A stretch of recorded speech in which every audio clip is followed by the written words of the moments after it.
Okay, real talk. I'm literally having one of those days. Um, I promised myself to sleep early, but hey, at what time am I recording this video? I let you guess, 2 a.m. in the morning. I'm I'm basically taking too much advantage of the fact that tomorrow is bank holiday. I feel like every single time I don't have school or work, I tend to have this kind of nonsense balance where I literally happen to live my life during the night. It's not right, guys. Especially because I'm a big sleeper. So it's not like sleep for me is an option. Sleep for me is very important. And every single time I spend time here at this particular hour, just know that I'll catch up. It's not right. So this is something I'm definitely not glorifying um, lack of discipline and sleeping late and being okay with it. I'm just willing to share with you that sometimes, even if you are aware of these kind of things, people who also want to be productive, sometimes they have one of those days. Do they have them often? Definitely not. I don't think that's compatible, but it happens. It happens. For example, me, I feel like I wanted to make that video today to tell you how my day was, hoping that I would share something valuable with you. But instead, I'm not gonna lie, you're just watching a video of another human being trying to be consistent. So I don't know if you noticed, but from the past 4 days, I think it's been 4 days, I've been posting consistently.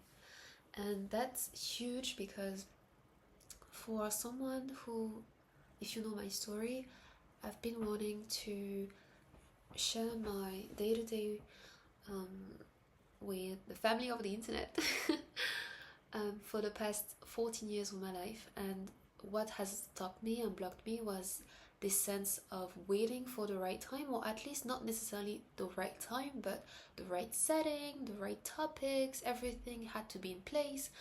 And once everything was in place, I never actually edited them. And if I did finish to edit them, I would hardly post them because there would always be something that I would deem not good enough, kind of.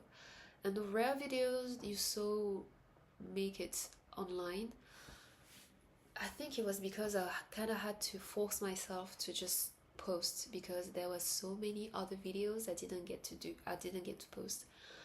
So yeah, this is another day, and maybe that can encourage you to do the same. My day was not exceptional, but I appreciate it. I had time. I caught up with one of my friends who's getting married. So I don't know if I talked about it, but because this wedding is coming up, as a bridesmaid, I literally do my best to catch up on the choreography and be present and actually be mindful. I think sometimes it's very important to listen and try to feel, not how to feel, but try to slow down and ask your loved ones how they are feeling. And even if everything is rushed, everybody has their own stuff to do, sometimes maybe that's something you can take away from this video. Don't forget, oh my god, my hair is showing up, oh my gosh.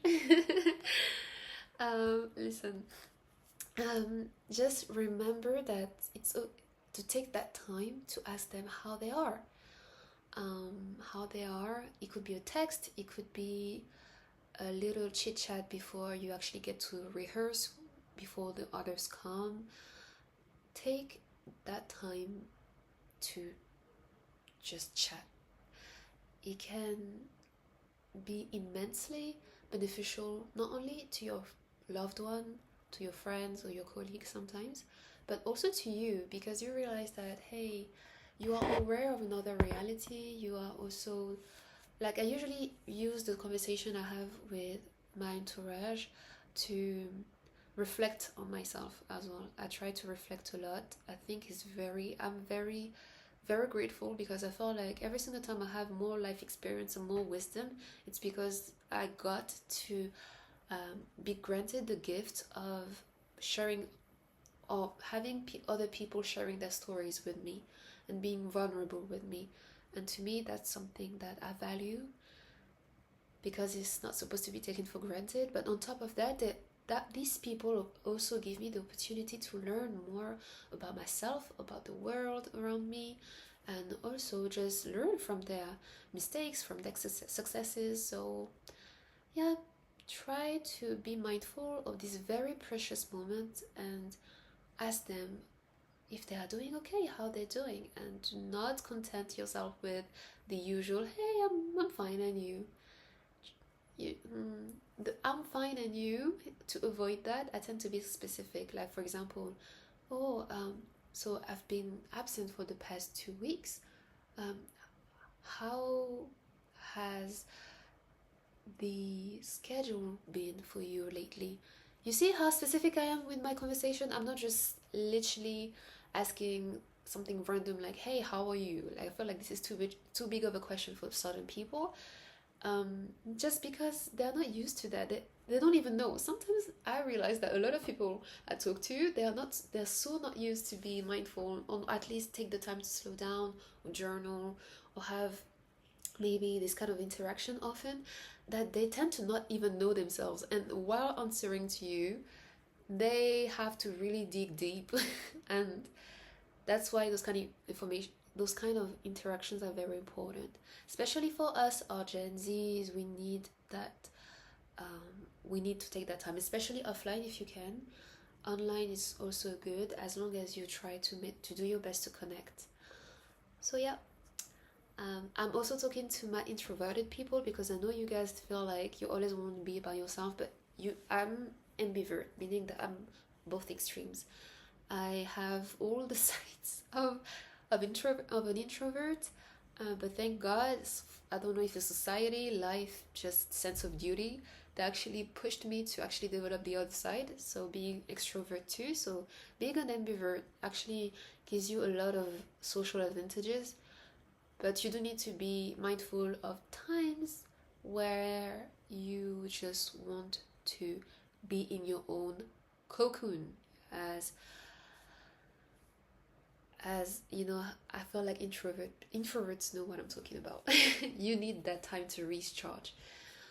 So yeah, I'm also talking to you guys, introverts. I feel like, for the most extremes, some tend to be specific about the times where they do that.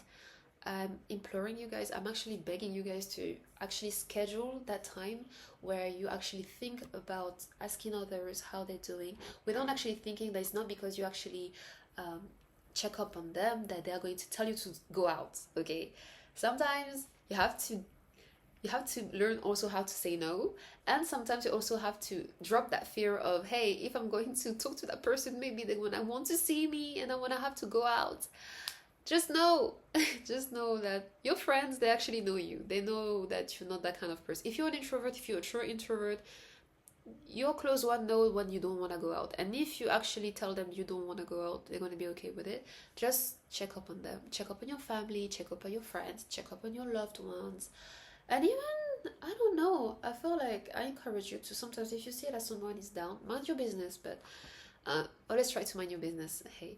But if you actually, let's say you're doing your laundries, or maybe you see that a neighbor is feeling down in an elevator, try to crack up a smile, or at least try to ask them, hey, if they're okay. Even if they tell you that everything is fine and they're being very private, it's okay. Just the fact that you even asked them, it could have actually made that person feel better, you know? So yeah, don't forget to actually shine that light onto this world. And as always, mind your business, drink your water, eat your vegetables, and don't do like me, sleep early, not at 2 a.m. And don't make YouTube videos at 2:30, okay? Try to do that earlier. Get your things done earlier. Okay, bye. For those in France, enjoy your bank holiday. Bye. I'm gonna get this right. I'm gonna get this right. I'm gonna get, okay. See, I got it right. Yay, bye.